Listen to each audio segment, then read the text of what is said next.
is Rydo, and we are back with another episode of Hearthstone. First things first, let me ask you to turn off or whitelist me and any ad blockers. Help me make a career.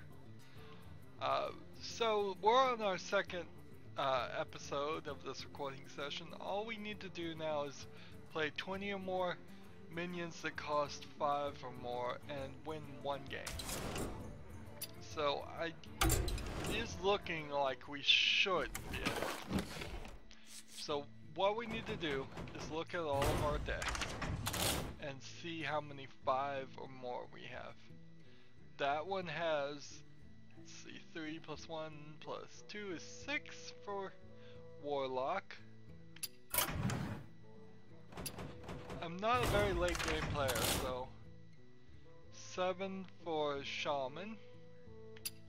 Of course, they need to be creatures too, so I may have like a bunch of 8 for Hunter.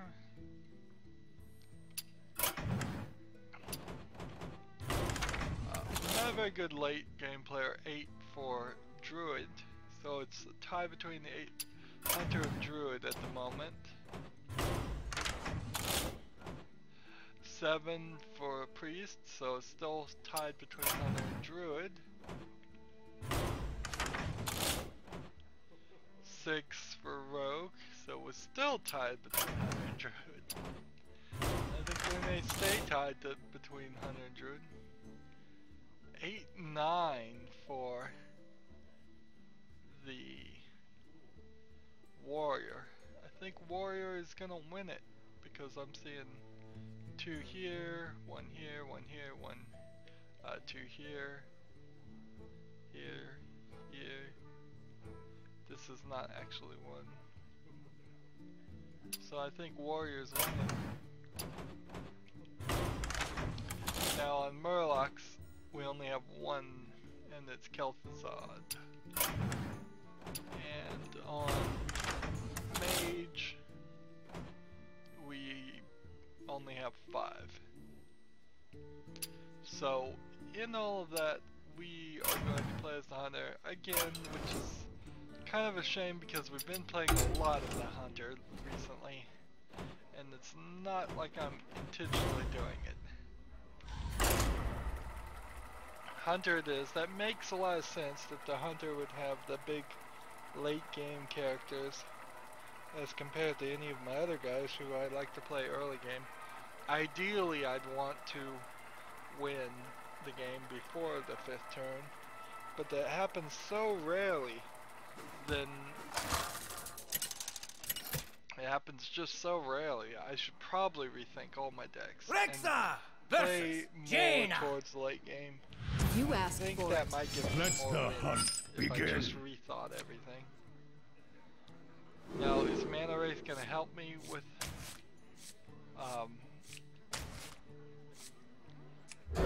summoning 5 or more? Not sure if it will or not.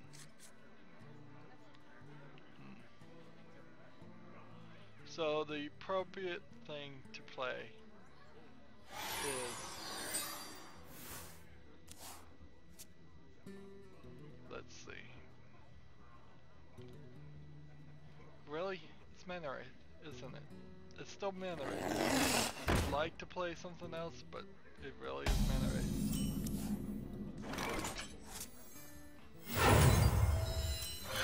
I want to play this before I get these 2 guys out because he can use his Fire Blast to kill them.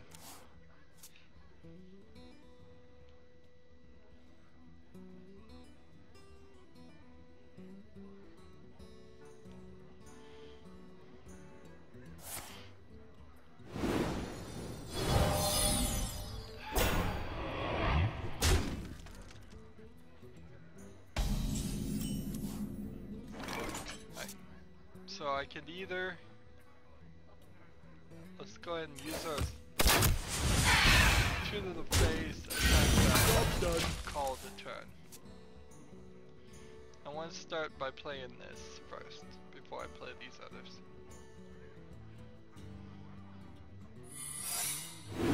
3 mana secret.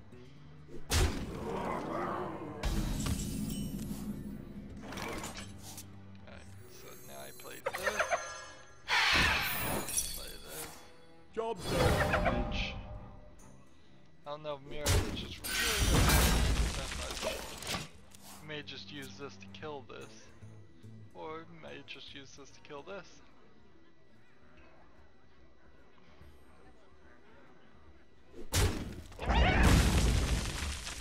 Someday I'll be just like you.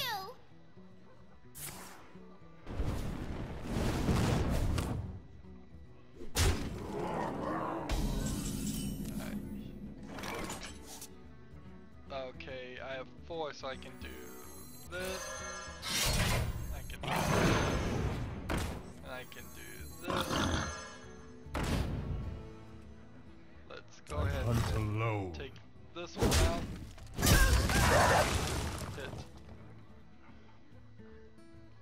Hit this one in the face. This one in the face. Job's done. Was that the wrong move? Probably. I probably should have killed. Yeah, I messed up. I should have used this against this and then kept this guy alive.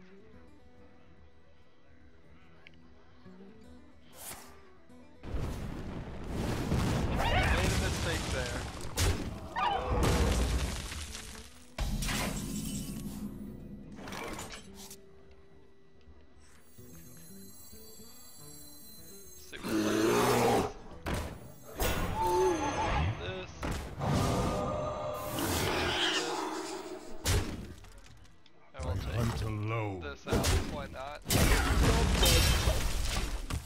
So here's one we want to play. Well, those 5 mana things. We don't want to win too fast. Yes. But I'll take a win over getting the rest of it done.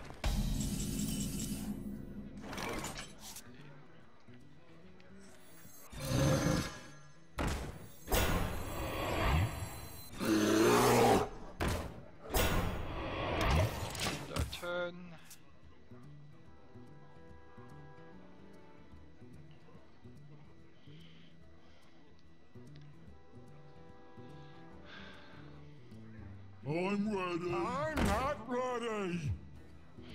Okay, so let's go ahead and get into the other movie I watched review. I watched, and it's not particularly the newest or just came out type movie. Behold, I the watched might of Stormwind. a movie called Horns that starred Daniel Radcliffe, the Harry Potter actor, and what happens is it starts off with he is assumed by everybody in this community to have murdered his girlfriend, and everybody just assumes he's guilty. Barely been able to stay out of jail before the trial. And he's a total wreck because the woman who he really did love really did get murdered, and nobody is believing him when he says it wasn't him. And so he starts off you see him, like drunk on the floor, and there's a copious amount of drug use. Little video glitch. Maybe you saw some lines here, maybe you didn't. That might be just my TV.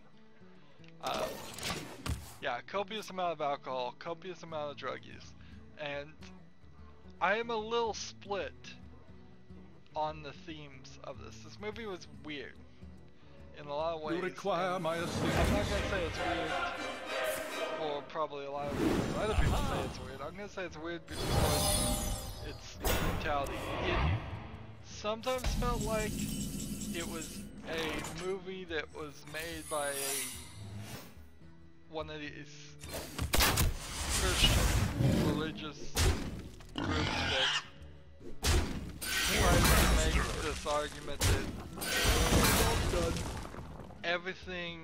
every vice that they claim is bad is connected, and it all leads to horrible murderous things. Give me a quest. Or it seems like it might be a parody of that, maybe, but a really badly done parody, so I can't really tell.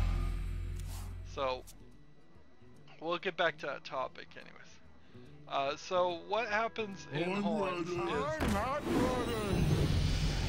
running.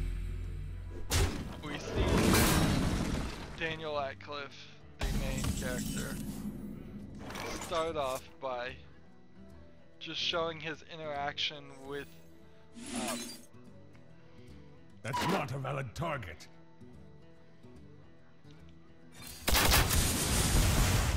with people, For master. with his family, with his brother, with his lawyer, at the beginning. And then he goes to a bar and they ask him not to come to the bar anymore, and then the waitress is nice to him and takes him home and ends up sleeping with him, and she's like the low self-esteem character where she sleeps with everybody to get people to like him, is what the movie is showing.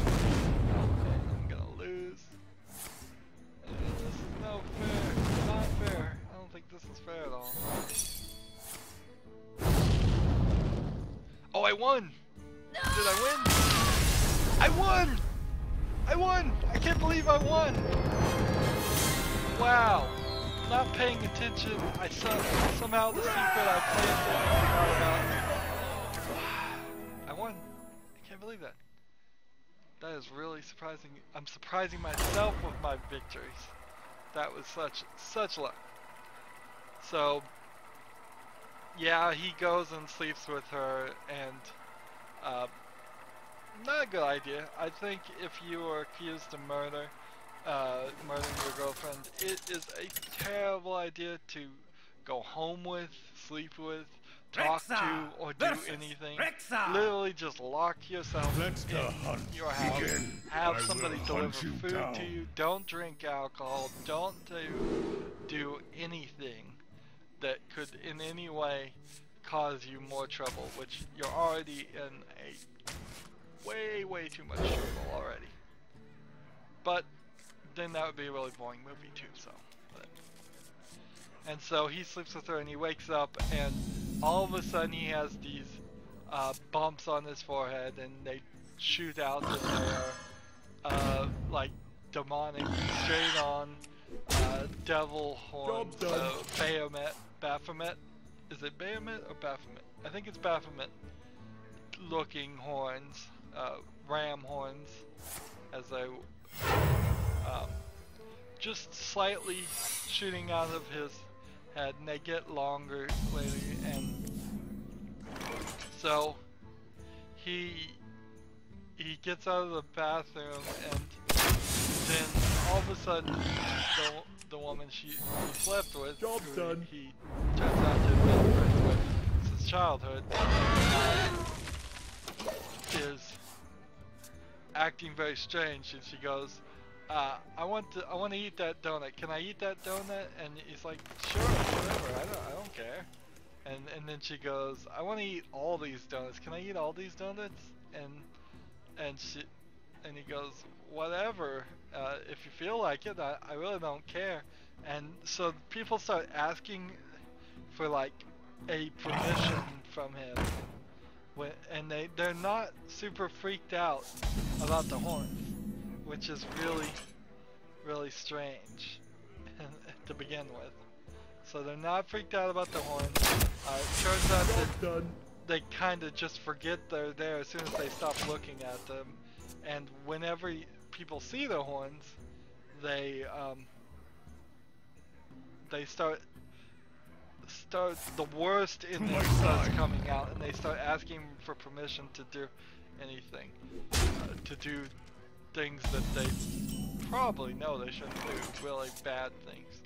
And so you have this she wants to eat these, I think they were rotten donuts too, so she ate one and she goes, that didn't taste very good, and then she goes, I want to eat the rest, and he's like, why would you want to eat the rest? You didn't like the first one. And And so after that scene, he goes to a doctor as he would, and he's like trying to figure out what this is. And as soon as Death does not scare me. in the doctor, there's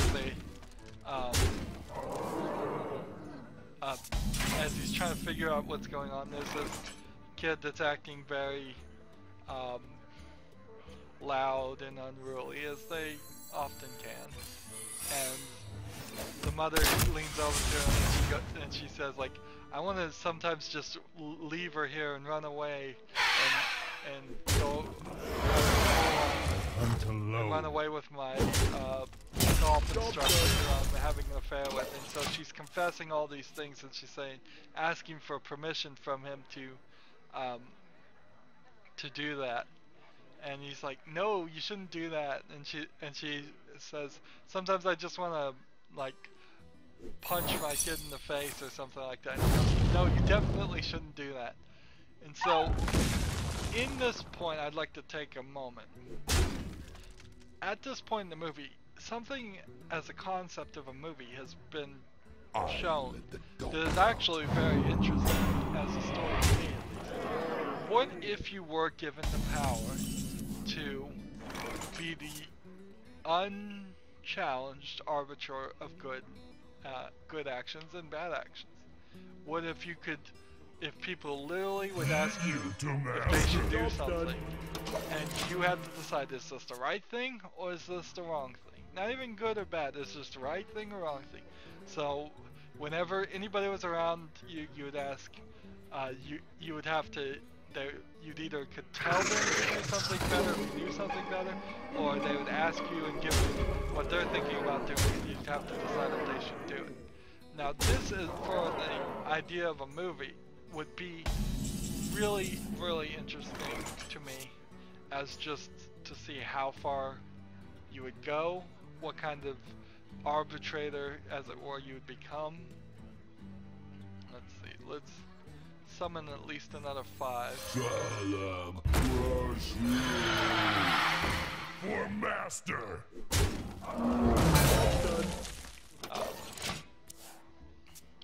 And I'd love to see a movie that was about this. Unfortunately, for horns, that's not really what the movie is about. The horns are just a device. For a lot of the movie, I was expecting that it was just going to be, he really didn't have horns, and I guess it's safe to say I'm going to spoil this movie like I did the previous one, so just go ahead and assume if I'm talking about a movie, I'm going to spoil it. Sorry. But for a lot of the movie, I thought the horns were going to turn out just to be a dream, it was going to be a hallucination, it wasn't going to be real. But no, in actuality, as far as the reality of this movie, it is, he really does grow horns. So he gets in the doctor's office, and immediately the doctor just wants to do cocaine and all kinds of things. And he goes, no, just try sawing off. Shall be mine. So Let the hunt begin. they put him under anesthesia, and under anesthesia, apparently they asked if it would be alright if the doctor and the nurse could have sex, and he somehow nodded his head just a little bit under anesthesia, and they took that as a yes and stopped the procedure. So he wakes up with like a huge bone saw stuck in the horn, and it wasn't probably going to work anyway. So, any thoughts of getting rid of the horns that way are thrown out? And so, let's see what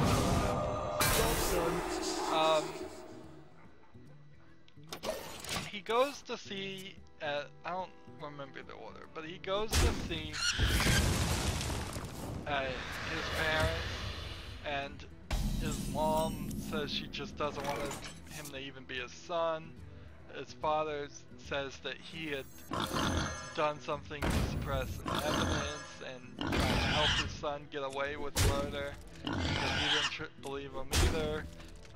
So done. not very neither one of the parents believe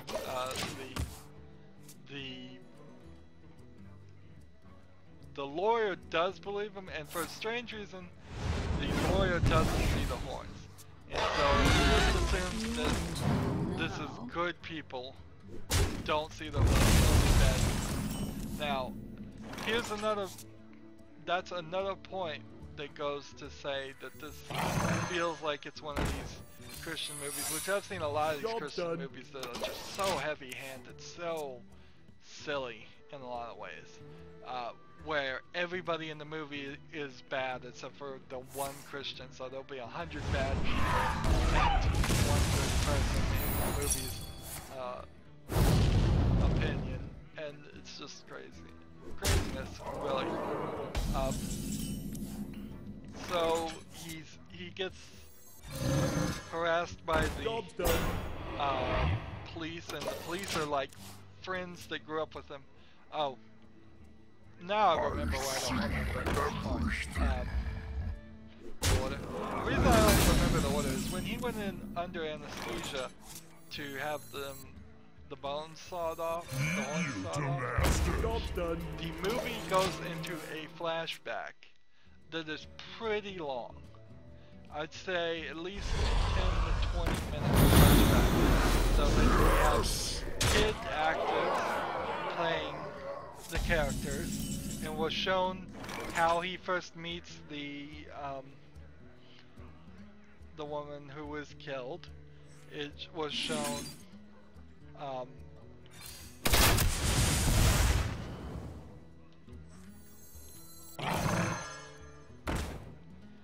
was shown. Let's see, what else have we shown?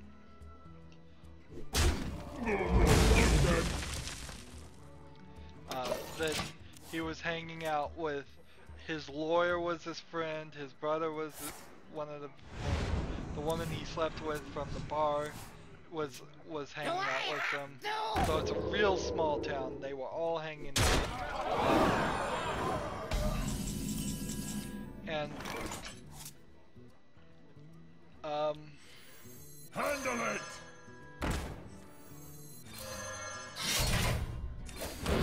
Oh, I guess I skipped the part that probably is in the movie's mind why he started growing horns. Is that he went to like the memorial of where his wife was dead, and he was drunk and upset that she is dead, and he like picked up Mother Teresa statue and peed over a bunch of religious icons because he's upset that she that nothing was done to protect her, even though she was a very devoutly religious person. Minions, which servants, soldiers of the cold okay, I don't know if they really were trying to portray her as that or not, because in a lot of ways they portray her very hard. as not really as religious or religious enough. Oddly, they don't seem to really bother too much on the fact that they did sleep together before they were married. I guess even this movie didn't want to fight that dying battle, because they didn't touch on that, but they touched on everything else.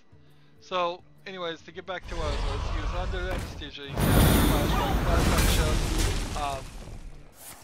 Shows her like using a golden cross to reflect flashes in the eyes of the young boy version of Daniel Radcliffe, who, by the way, at this point is a 20-year-old man, so no longer little Harry Potter, of course. And so she's supposedly flashing Morse code to him, and he caught her eye. And then they, without the new girl that he meets at church, he hangs out with the rest of his friends, and they shoot off a bunch of cherry bombs. And the kid that owned the cherry bomb said he was saving the last one, but he would give it if the kid, if Daniel Radcliffe as a child would get on a shopping cart and go down a log ramp for like a sawmill that they were hanging out. So he does that, and he lands right in the water, just full of logs.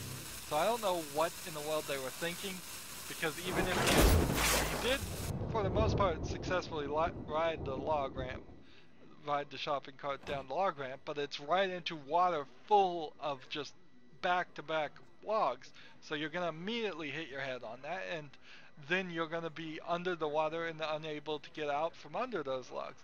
And you know what happens? Exactly that. And so he nearly dies, and then the lawyer friend, the friend that is now his lawyer, jumps in and saves him. And then the friend that is his lawyer, it skips forward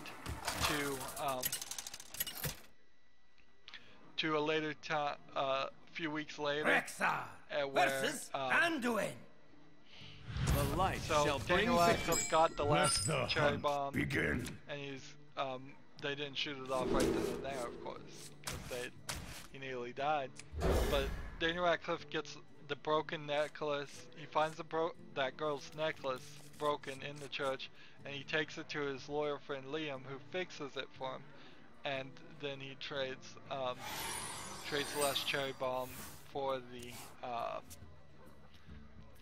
repairing the necklace instead of the lawyer friend giving the necklace Is to someone to injured? the girl, because he's interested in the girl too. So it's a little bit of a love triangle. Now I want to take for that scene, the thing that they focus on very strangely to me is that the teenage boy, as he's sitting there and waiting for his friend who becomes the lawyer to fix the necklace, is just looking at a porno mag. And it seems rather strange to emphasize that. There are several points in Horns where nudity just pops up for no reason. I kind of probably should just admit it shoots out to my eyes when this stuff happens. Maybe I have a hang up for it or whatever, but there are several points where it's like you could have an implied sex scene, and instead there's another implied. Well, I think the first one was pretty much implied sex scene with the girl from the bar, but then there's a later sex scene between Daniel Radcliffe and the murdered, and it's not implied at all. They just go and show it, the whole thing. And so it seems weird to throw that in there to me. I don't know, the scene would have been fun. It seems weird that they had this long flashback, because it was, I say 20, but it could have been 25 minutes even of the movie, where the main actors and actresses and nobody there is in the movie. It's this flashback scene, and I don't know if we flash back again to the childhood. I wonder. But after I don't think they do, but after he trades the cherry bomb to the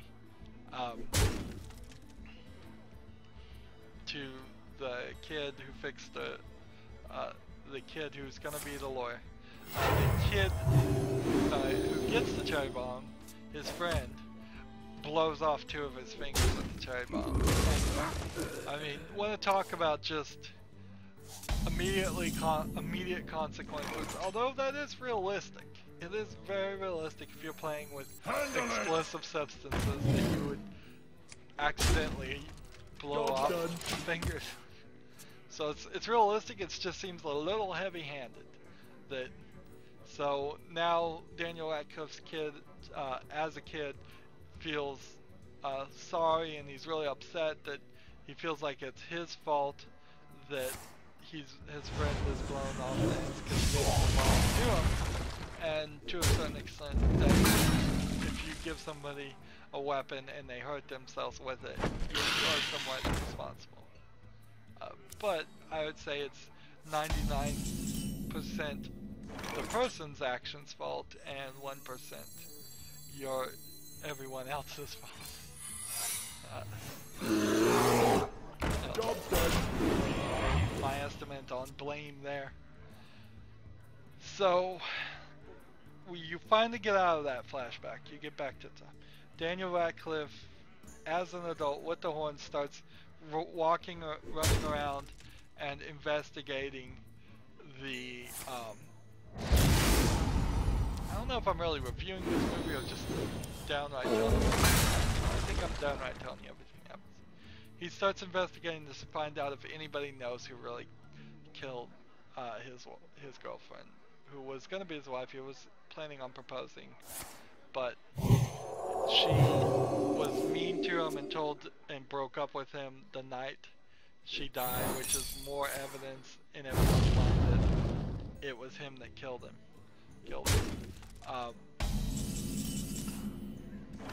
And you're really left hanging with why she did that until the very, very end, which kind of sucks. It's not best storytelling in my opinion. There seems like to see no motivation for such a large action for a very long time seems crazy. So he runs around and starts investigating it. It's easy to investigate them because all he has to do is ask them, and as long as they see the horns, which everybody except for the lawyer and the father of the late woman who was killed see the horns. And maybe even the father did see the horns, but said nothing of it, which would be really weird. But okay, seems like nobody makes any big deal of it. And I think I would make a big deal of it.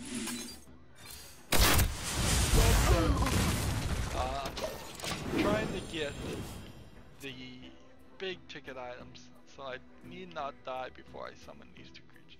Let's talk about the father for a second. The father is very much upset that his daughter is dead, which is understandable, but he's portrayed as a very deeply religious person.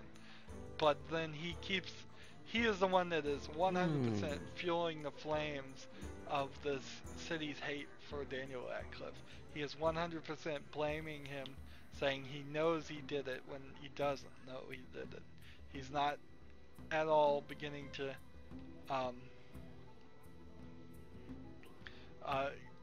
questioning it. He's not turning the other cheek as Jesus taught. We don't see any of that in this movie. He's definitely not asking for forgiveness of the soul of whoever did kill his daughter. Which quickly. Some people think works, depending on your flavor. But overall, he's not really that bad of a character. He's not shown around. He doesn't show up that often, anyways. Job done. So he finds out that the waitress who served them at the diner where they met the night she was killed has been saying all these lies about it, that he saw him come back and beat her up and kill her and all that. And he goes to ask her why is she lying, and because she sees the horn, she just admits it. She goes, she wants to be the star witness, she wants to be famous, and she wants attention, which I hope that in real life there aren't people like this. I hope. I guess that's all I can do is hope that there aren't people that just deep down in their head think they can lie about a murder investigation and become super famous and have no consequences whatsoever. I hope that's true. More I think about it, maybe it isn't. It isn't true. Maybe there are people like that. I mean, you can never overestimate stupidity, really. And it's just crazy. So, at this point, on top of finding horns, you start to see that a bunch of snakes are following Daniel Radcliffe around. And his horns have been gradually getting bigger and bigger and bigger. So he's just turning into this cartoonish devil-like character. So finally he picks up like a pitchfork, which he carries around with him for the rest of the movie, and then the snakes are getting closer and closer, and at first he thinks the snakes are going to bite him, but then one snake just crawls up on his arm and gets around his neck, and he's like, and he realizes that the snakes are his friends. So a scene before that, he goes to see the preacher, and I want to point this out. The preacher says that Satan was a fallen angel, and that he was cursed to crawl on his belly as a serpent. Now, as a preacher, he should know that that is not true. That is completely not true, and this is a horrible, horrible misunderstanding of the biblical story of Genesis. The serpent in Genesis is never referred to as Lucifer.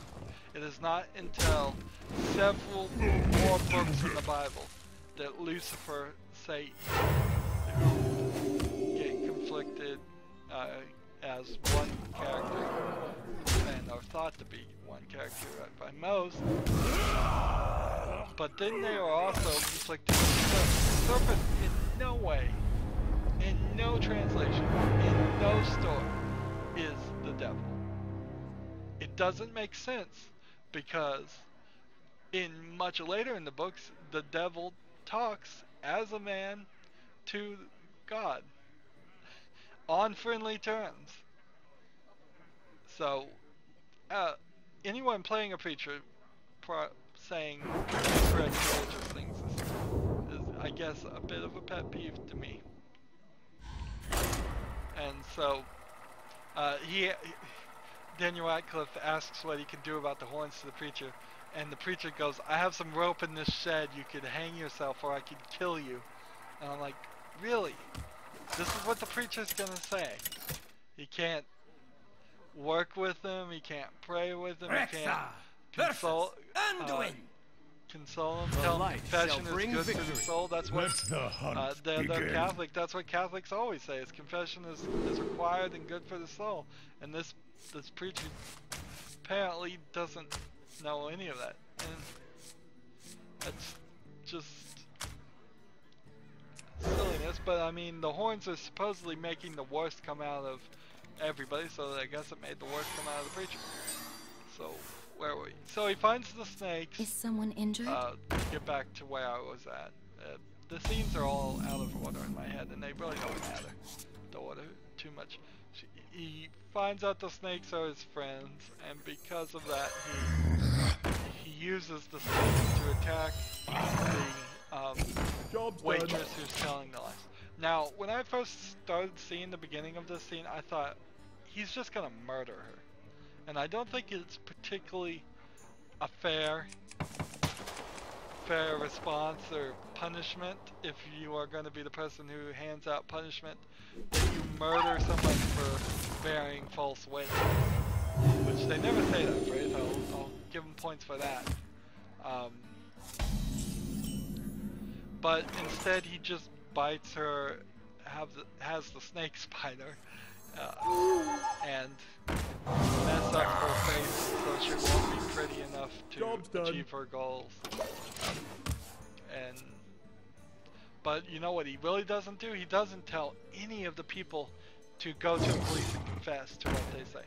And what happens too is, as soon as people get away from him and stop seeing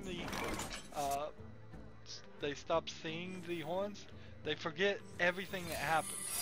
So he can pretty much go just punch somebody in the face if they see the horns, and they'll still be his friends next time they see him, because they don't remember any of it, which is really weird. Next few scenes, he's being harassed by his friend who became his other friend who became a cop, and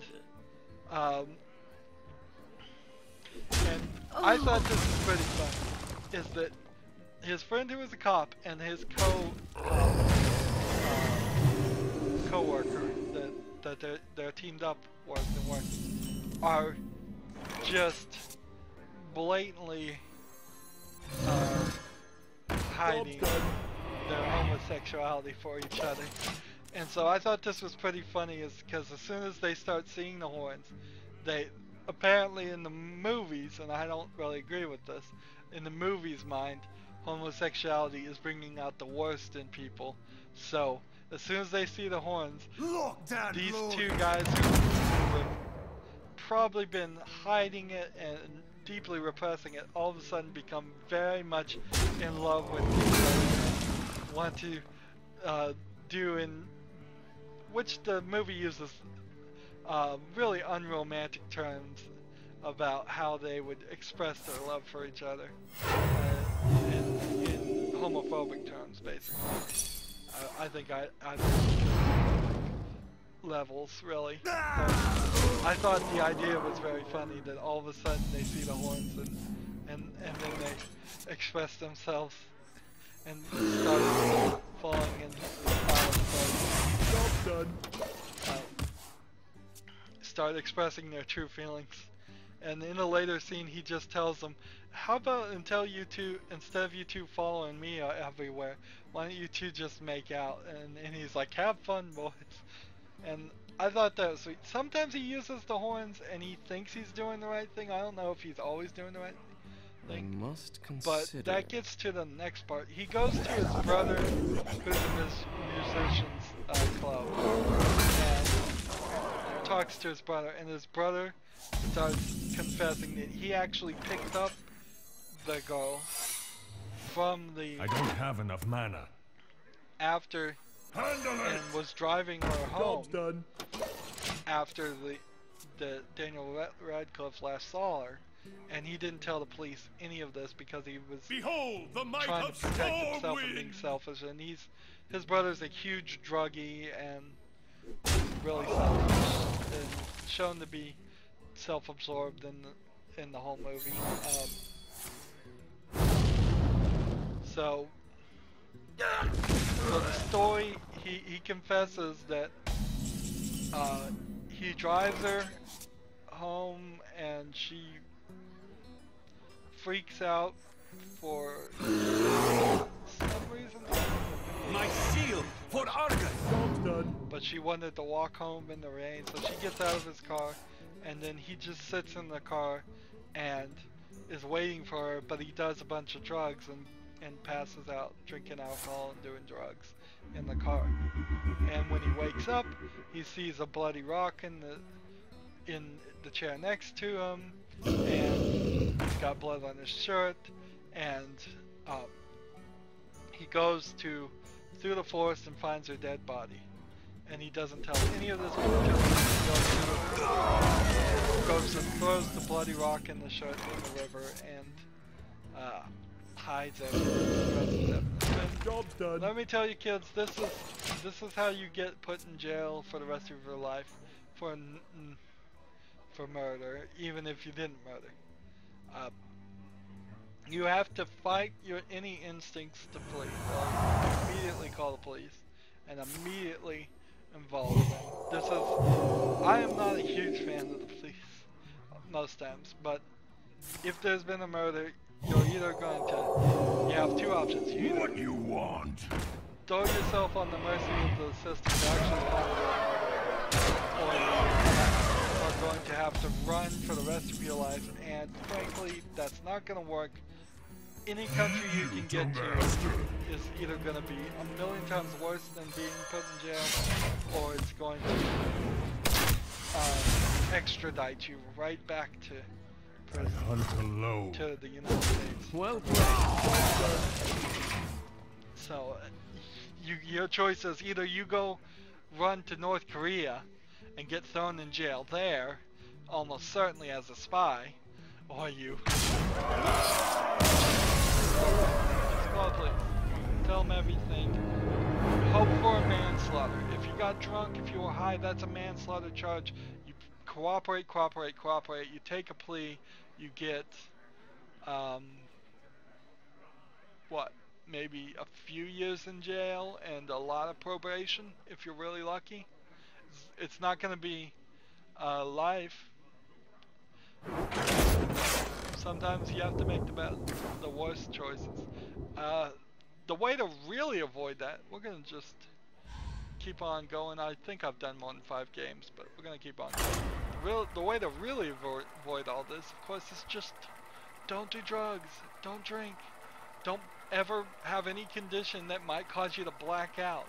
Don't do shady things or go to shady neighborhoods. But anyway, so it's looking like versus Anduin.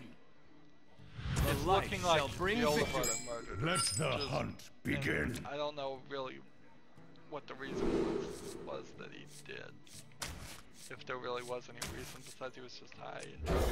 And so he gets him to confess, and then the police arrest him because to harass him basically, and the two police that have been following around arrest him to harass him, and then so he can't get back to his brother quite yet.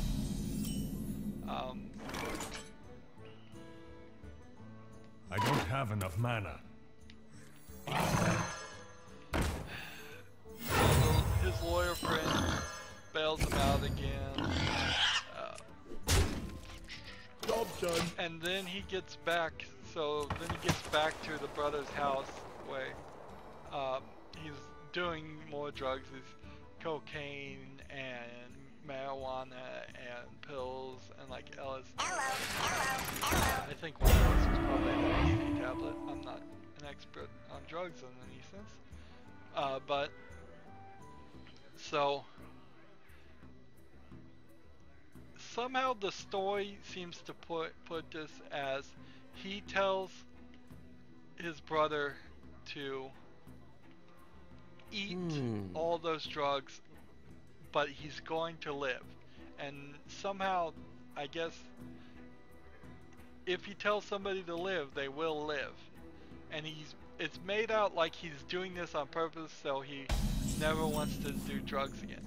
Now, what gets me on this is why can't you just tell your brother, if you have horns that makes them listen, you're going to never want to do drugs again. You're going to flush all of these down the toilet, and you're going to never want to do drugs again. Why can't you just tell them that? Why do you have to make them eat it? It doesn't make any sense. They wanted to do obviously a drug scene. The LSD tablet was in the shape of a devil, so they wanted that cool scene in their mind, I'm sure. And then he was hallucinating and seeing Daniel Radcliffe as even more demon than he really looks like, with these now huge horns. The other part that's really ridiculous is he's eating the drugs. So he's not snorting the cocaine, he is eating the cocaine. He is not smoking the marijuana, he is eating the marijuana. And he is swallowing all the pills. So the pills, I assume, are supposed to be just eaten. But 2 out of 3 of those drugs are not supposed to be just eaten. I hunt alone.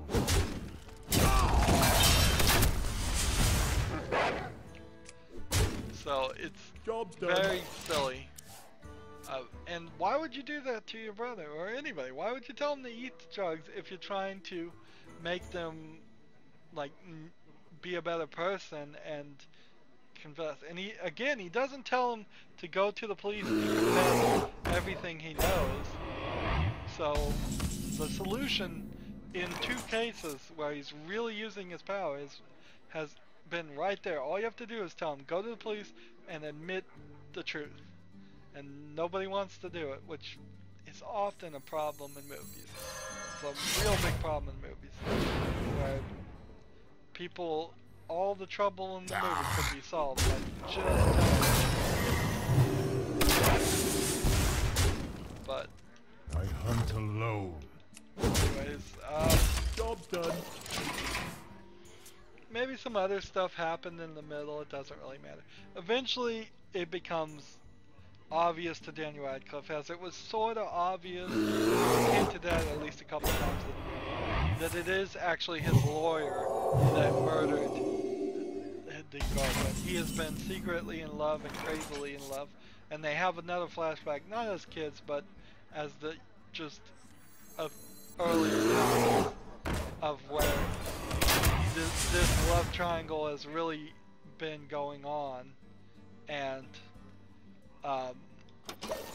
he thought they were, and everybody, the girl thought they were just friends, but he thought she was sending him signals because he's a little crazy, but he's obviously hiding it really well. And so they get into this big fight where he finds out that the lawyer has the necklace that he takes around his neck, and so he takes. My ancestors. They get in the fight. He rips the necklace off the lawyer's neck, and as soon as the necklace, the cross, comes off, he can see the horns. So it was the power of the cross that was not showing the horns, not the fact that he was actually a good man. So they were trying to, I guess, hide the obvious there. I hunt alone. Instead of, it was at that point pretty obvious to me that the lawyer was the one that murdered, if it was going to be anybody we'd seen in the movie at all. Sometimes you watch murder mystery movies, this is sort of a murder mystery movie. Sometimes they won't even tell you or show you who the murderer is until like 5 minutes before the thing, which really doesn't make it a mystery at that point. If you can't solve it until 5 minutes before the movie solves it, it's not really a mystery. Behold the might of Stormwind! So they get in this big fight, and the lawyer eventually like stabs Daniel Radcliffe with the pitchfork and throws him in the car and pours gasoline on him and starts it on fire. And Daniel Radcliffe starts the car while on fire and drives into the lake, and it gets reported that he committed suicide after confessing to his lawyer, and so everybody thinks he's dead. And of course the lawyer no longer sees the horn, doesn't remember what went on, so when he next sees the lawyer, actually he's like, yeah, you don't remember anything that happened last time, do you? And, which is kind of funny in itself. Hit it very hard. This. Oh, the Alliance!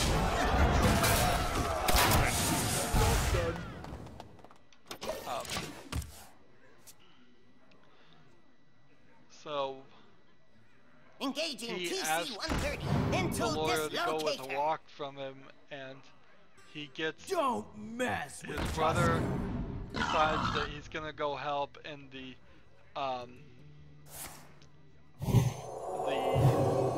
friend who is a police officer shows up and was listening when basically the lawyer confesses a second time to murdering her at the murder location. But I will give the movie for this part. The police officer who's the friend has a shotgun. Everything looks like he's confessed and he's going to be taken in, and we're going to have the movie wrap up right there, and it's all going to be a great success. And what happens? He somehow fights his way out of it, shoots the cop. For the Alliance! I shouldn't have done that.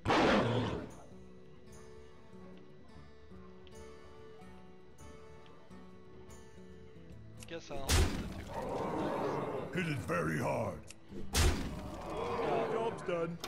And so he shoots the cop friend in the head and just blows his head off, and shoots the brother who still should be in the hospital recovering from an overdose in the leg.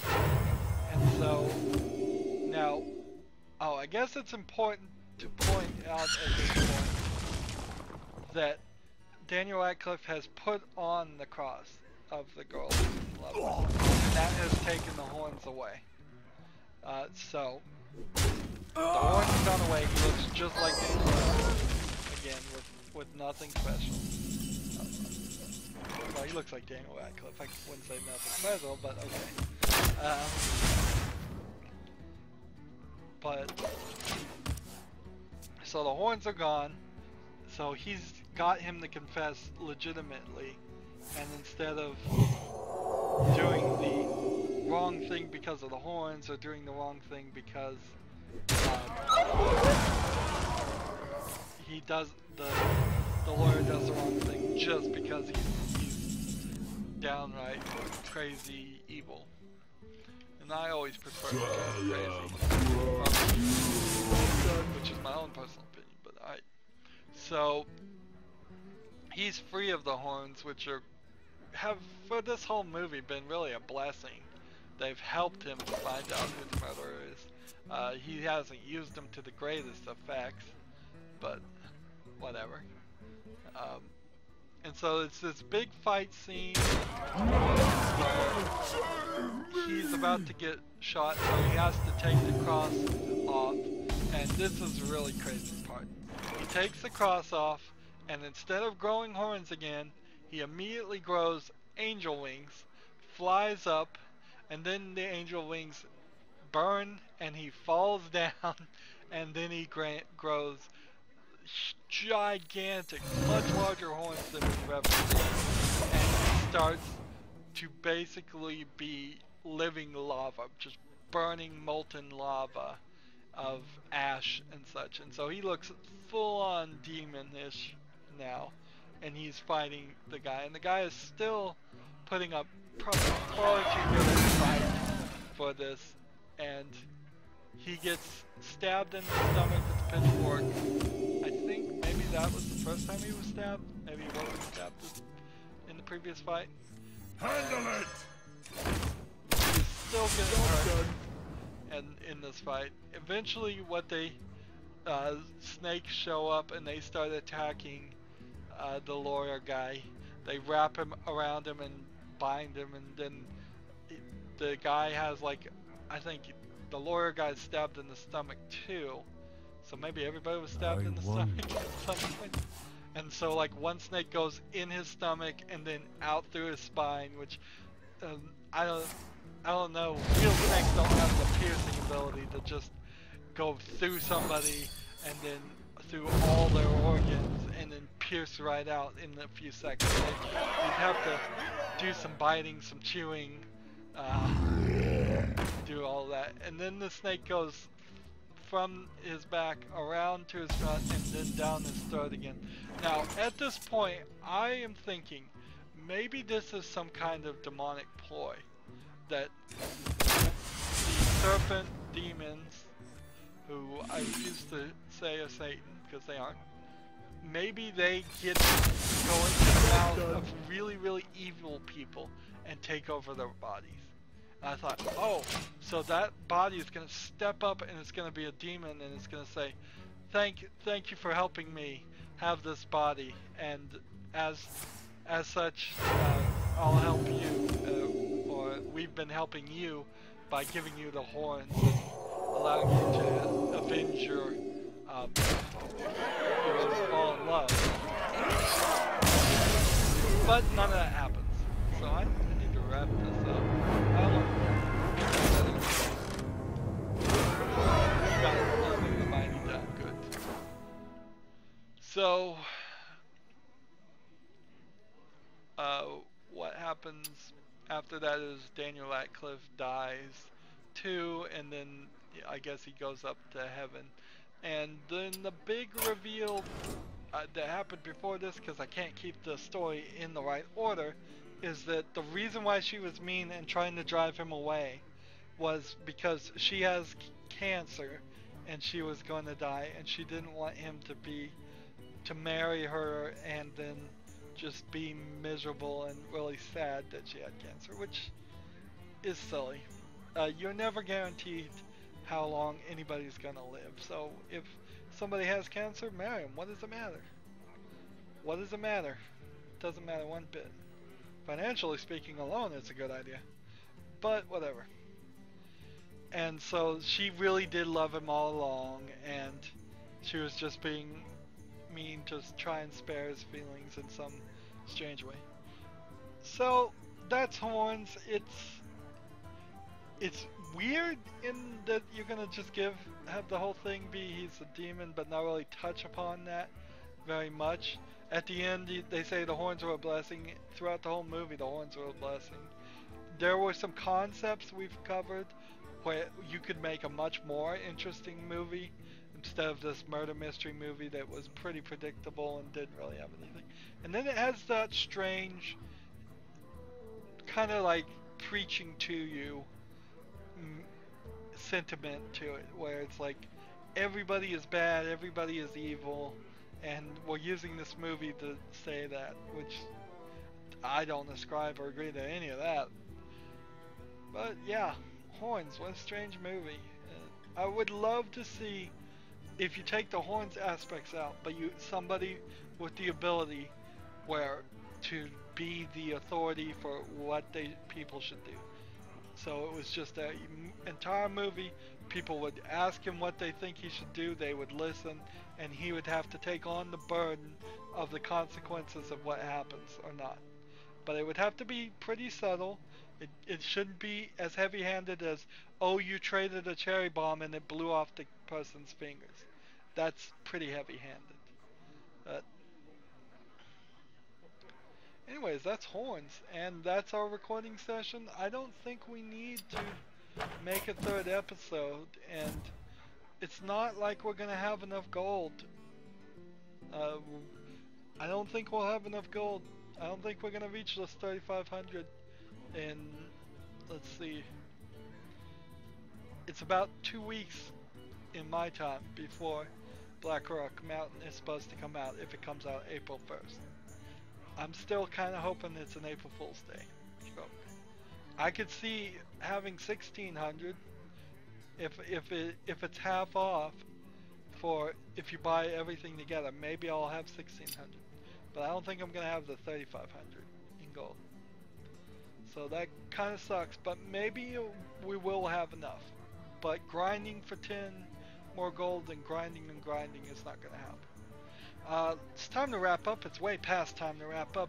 Let me first off ask you for comments. Do you want me to spend my time watching Netflix movies just for the benefit of recapping and talking about them in Hearthstone? It gives me something new to talk about, really. I have to say that. I may even bother to go put a title on these and talk about movies more if you think that's a good idea. If you really want to hear my recap or my thoughts on it, I could do that. It's hard for me a lot of times to have the time or the desire to watch movies, but if everybody likes it, that'll motivate me a little bit. If everybody hates it, that'll motivate me in the other way a little bit.